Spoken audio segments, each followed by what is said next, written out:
A couple months ago, I had a chance to introduce you to chaplain, actually Pastor Jose Valenzuela, good friend of mine. And he was coming on as a consultant onto our staff to work with you, to offer pastoral care for you in a pastoral care counseling session. However, we've upped the game a little bit with Pastor Jose. Alan Gardner, our pastoral care director, has stepped down from that position. As many of you know, Alan was working full-time at Banner Thunderbird Hospital, still is, chaplain there, but was offered an opportunity to do hospice work, which he was very excited about doing. So he has resigned his position as our pastoral care director, but he's still a part of our church. He was in the men's Bible study today, so he hasn't gone anywhere. He's just doing a little different work. So as long as we had a relationship with Jose, we thought, let's bring him on to our pastoral care team. And so I want to bring him in today so that you get a chance to meet him again. We want to talk a little bit about our vision here for caring for you during times of crisis. And then just talk about some things that we can do in our own life to keep ourselves healthy. So round of applause for Pastor Jose. And he's right there he is. All right. So Jose, first of all, it's really good to have you on staff. And tell people again, for those who didn't see us the first time together, just a little bit about yourself and maybe a bit about your family. So it's always good to be here. Good morning, or good evening, right? Yeah. Good evening, everyone, and or if you're watching this in the morning, good morning. But my background is I went to seminary. I was trained as a Lutheran pastor, and I still wear the funny little white thing around my neck every once in a while.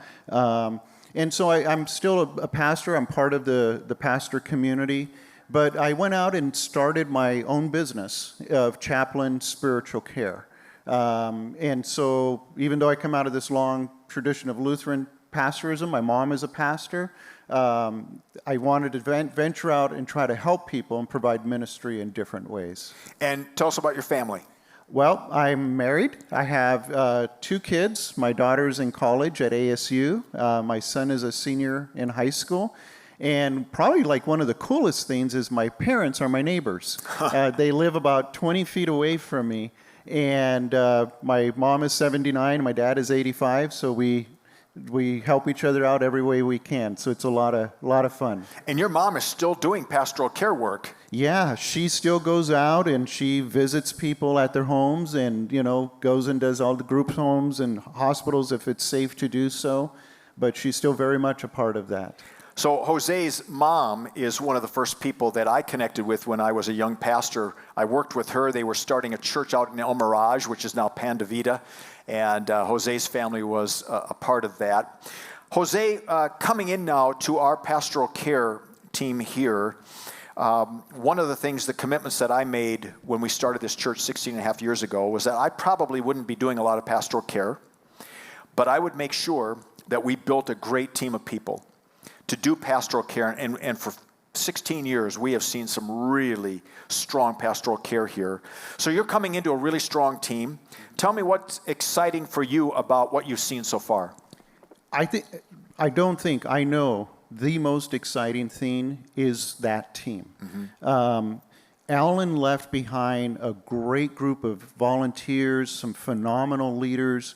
There's people that are just really committed to this. And I'm just blown away by whenever a need comes up, this team really responds to that need in phenomenal ways. I'm just blown away by it. I think I've texted you a couple times even and said, this is amazing. Yeah. So it's amazing how strong of a team you have in this church, and I have a tremendous amount of respect for the good work that Alan did here. And what are some of the various aspects of pastoral care here that people can take advantage of? So things that you can take advantage of with pastoral care is if you have a particular need in your life, a new diagnosis, struggling with addiction somewhere in your family, just feeling alone. There's a group of people that if you just simply said, pray for me, they would be praying for you. I guarantee it. I get a list of the people they're praying for every week now.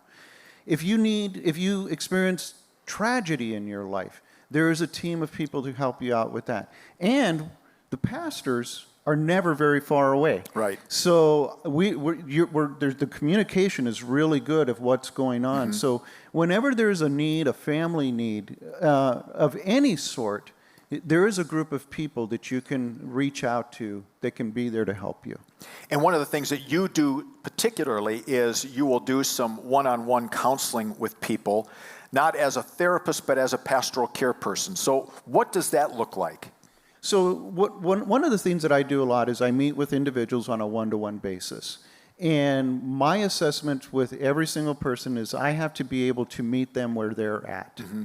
So some of the things that I'm dealing with right now in my professional life, my professional business, is broken relationships, job insecurity, families that are split apart through political views right now. Mm-hmm. I don't know if I said addiction, isolation.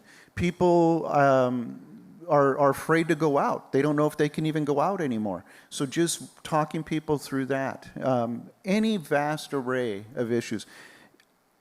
If you are looking for a safe place where you will not be judged and you can talk to someone who is genuinely listening, that's all I do. So let's talk a little bit. Let's pretend now that you're doing a session with this person who's watching on our phone. What are some things that you tend to recommend to people to keep their souls healthy? Very, very good question. So one of the things that I would say to everyone out there is to recognize this, is that we have all experienced traumatic events over the last 18 months, okay? But we haven't had the bandwidth to process them all. So it's just one layer on top of the other, and it begins to multiply. So if I could say one thing to people out there is don't think you're going crazy. We just simply have not had the opportunity to unpack everything that we've gone through. So that's one of the things that you would help people do, start to talk about that. Are there some spiritual practices that you tend to recommend to people? The number one spiritual practice that I recommend to everyone is move. Get up and walk. Go out and exercise. Listen to music that soothes your soul. But you have to move to release the toxicities that are in us right now so that your spirit can be filled again. Yeah. And everyone I work with, I recommend that personal trainers, buy a bike, buy some running shoes, whatever it is that you need to do to start working it out. And you're a person who, in your own life, you're in recovery and have been for many years now, and that has been important in your life as well. Yeah, I think that makes me kind of uniquely empathetic. When I spoke with a client last week whose loved one is struggling with alcohol right now. And one of the things that I reminded this individual was, your loved one is not a bad person. Right. You still love them. They are still lovable. And so don't take this personally. And so for that person to simply hear that they can still love their spouse, it's okay in the midst of this disease. Yeah. Well, I just want to say how excited I am that you're joining the team. We go way back. Jose was a little kid, a teenager, young adult. What were you? You were a teenager when I first met you, right? I was 12 years old. 12 years old, yeah. Yeah, I've aged better than you have. But anyway, so excited that you're on the team. And we are. We're both so thankful to Alan. Alan is still in the loop. But this team of people will care for you.